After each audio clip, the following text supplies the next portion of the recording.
大家好，我是法山，主要做刑事辯護和文娛法律合規兩個方向。今天呢，跟朋友們分享一個辦案成果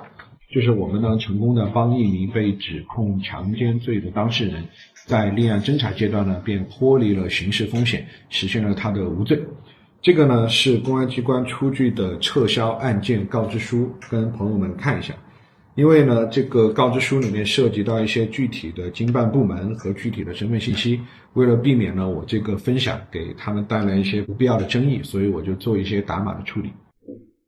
所以我们是怎麼做的呢？在正式的分享案情前呢，我先回答一個很多當事人都會問的問題，即律師一般會如何為自己爭取無罪。概括的說刑事案件從立案偵查到法庭宣判呢，一般會經歷3個階段，分別是立案偵查階段、審查起訴階段及法庭的審理階段。在每個階段呢，你都有爭取無罪的機會。比如我們這個案子是在第一個階段，即立案偵查階段呢就無罪了。而如果這關沒過，公安機關認為你涉嫌犯罪，那他們呢就會將案子移送到檢察院，案子就進入了第2個階段。在這個審查起訴的階段呢，律師也可以通過與公訴機關具體經辦人員進行積極溝通，爭取檢方呢做出不予起訴的決定。而如果在第2個階段你依舊被認為有罪，那我們就要和你一起進入法庭的戰場，通過與公訴人刀刀見紅的法庭辯論呢，向法官充分的陳情，爭取關於你的無罪判決。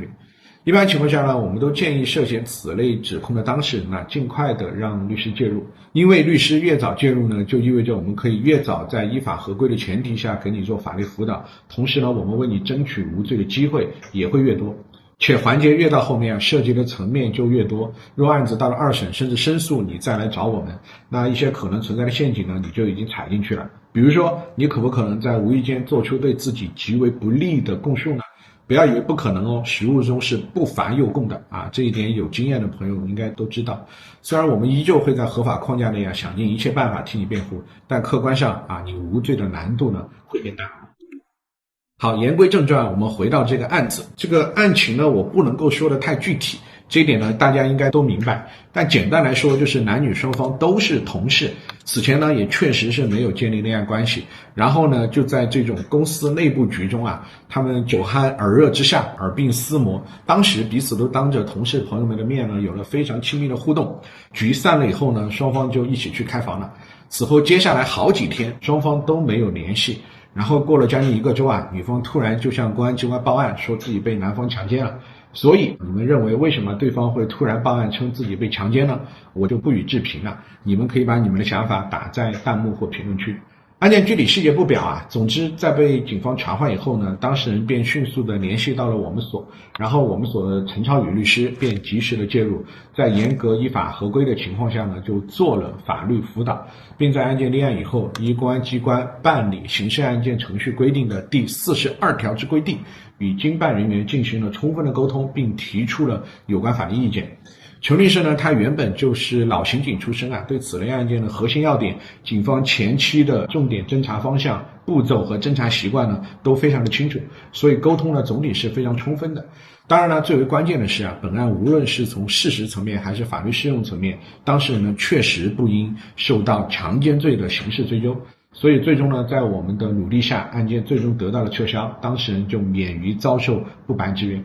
說實話，強姦類案件呢，我們手裡不止一個，很多呢是在後續庭審階段才找到我們。我們目前呢也依舊在積極的根據案情的具體情況來做有關的辯護。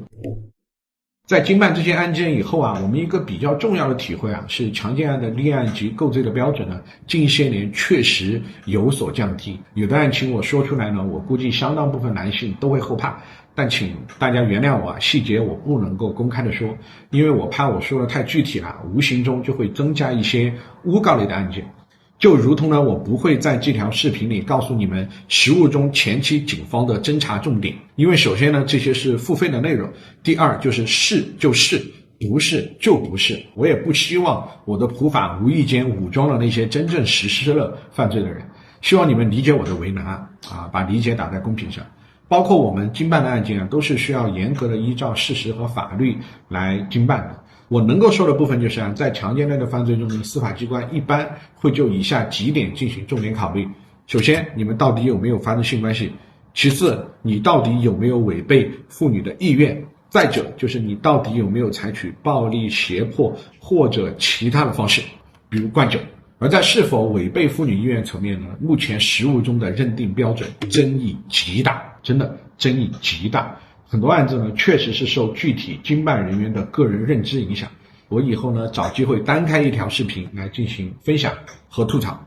不過講真的，我感覺說出來呢，我可能会被部分群體上課。我估計呢，這部分人是不會願意為我花錢的，所以我就研究，限定受眾，搞個付費視頻，好吧？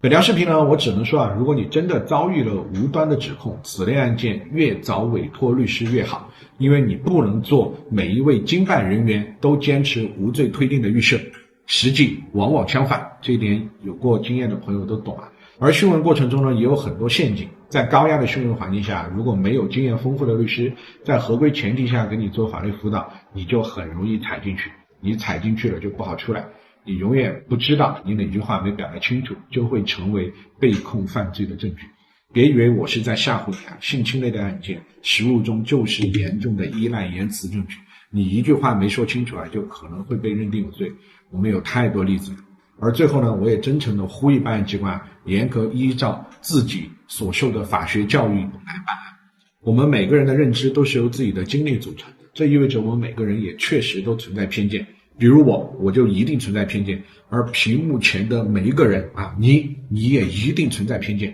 即使你是法官，即使你是檢察官，即使你是律師。而正是因為如此，我們才需要一些恆定的標準和原則來防止偏見，進行判斷。這就是法律的意義。而什麼是無罪推定，什麼是存疑有利於被告，什麼是單憑被告人的供述就不能夠定罪，這些是什麼？我們為什麼要这樣的原則？大家都是科班出身，至少呢也都過了思考，我就不多說了。如果你或者你的朋友認為自己遭受了無端的類似指控，卻有冤情，可以私信溝通，為自由辯護，為生命辯護，為尊嚴辯護。我們會充分利用已經積累的溝通經驗和辯護經驗，力爭呢讓每一個當事人都受到最為公正的法律評價。我是法善，我們下期再見。